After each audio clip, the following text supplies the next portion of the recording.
कौशल नाम से प्रसिद्ध एक बहुत बड़ा प्रदेश है। उसमें अयोध्या नाम की नगरी समस्त लोगों में विख्यात है। धर्म और न्याय के पथ पर चलने वाले राजा दशरथ ने इसको और भी सुंदर बनाया। वहां ऋषि मुनि, विद्वान, ब्राह्मण, धनी, शिल्पी और मगध निवास करते थे। महाराजा दशरथ धर्म, अर्थ, काम और मोक्ष के कर्मों का ही अनुष्ठान करते थे। वे सत्य, प्रतिज्ञ, जितेंद्रिय और तत्वज्ञ थे। उनके यहाँ 8 नीतिज्ञ विद्वान मंत्री थे। वे सभी शुद्ध आचार विचार से युक्त और राजकीय कार्यों में निपुण थे।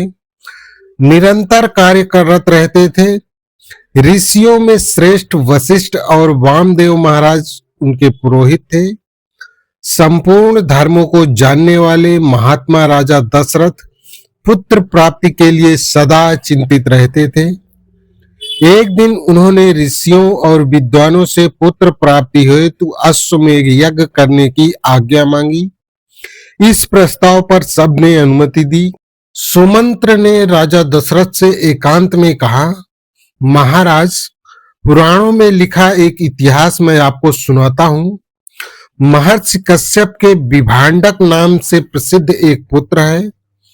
उसके भी एक ऋष्यशृंग नाम के पुत्र हैं। वे सदा वन में रहते हैं और बड़े तपस्वी हैं। राजा अंगराज के कोई पुत्र नहीं था और उनके देश में वर्षा नहीं होती थी। अतः उन्होंने अपनी पुत्री शांता का ऋष्यशृंग से विवाह कर दिया। तत्पश्चात राजा के पुत्र हो गए और देश धन धान्य से पूर्ण रहने लगा। आप सपरिवार राजा अंगराज के यहाँ जाइए और शांता और ऋष्यशृंग को सत्कार पूर्वक अयोध्या में ले आइए। उनकी कृपा से आपको पुत्र की प्राप्ति अवश्य होगी।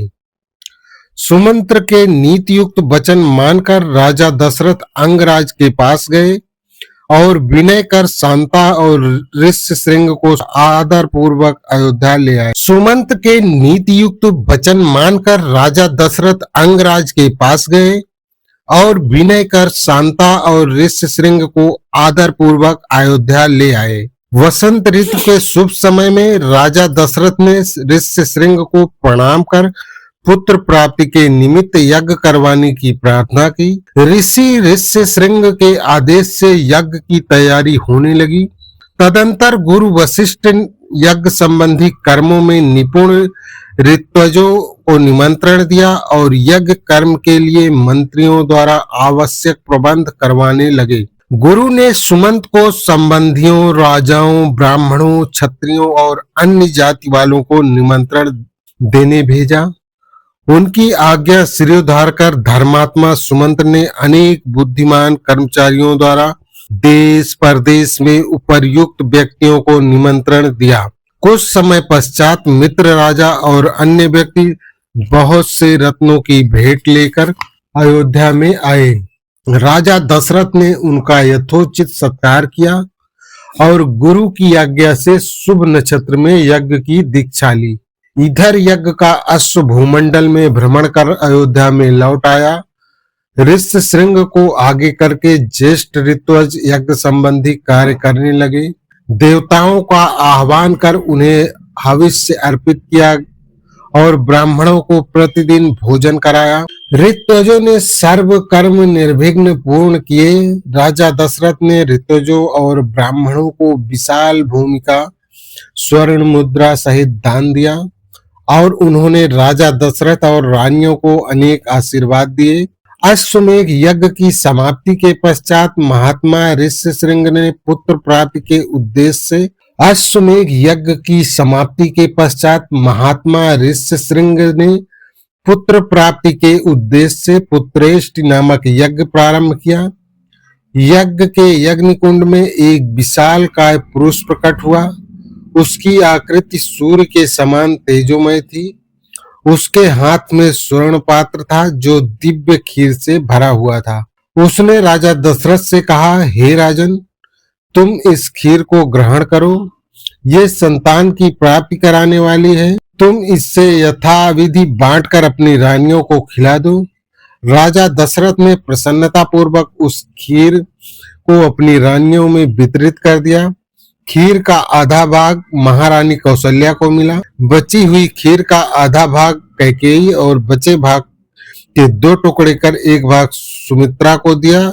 महारानी कौशल्या और रानी कैकेयी के आग्रह से विशेष भाग भी सुमित्रा को ही दे दिया गया। खीर ने अपना प्रभाव प्रकट किया और तीनों साध्वी रानियां गर्भवती हो गई। जब भगवान विष्णु महामनस्वी दशरथ के यहाँ अपनी कलाओं सहित प्रकट होने वाले थे, ब्रह्मा जी ने देवताओं से कहा, भगवान विष्णु अपनी इच्छा से राजा दशरथ के यहाँ प्रकट होंगे, अतः तुम लोग उनकी सहायता करने के लिए ऐसे पुत्रों की सृष्टि करो जो बलवान, बुद्धिमान और सब प्रकार के गुणों से संपन्न हो।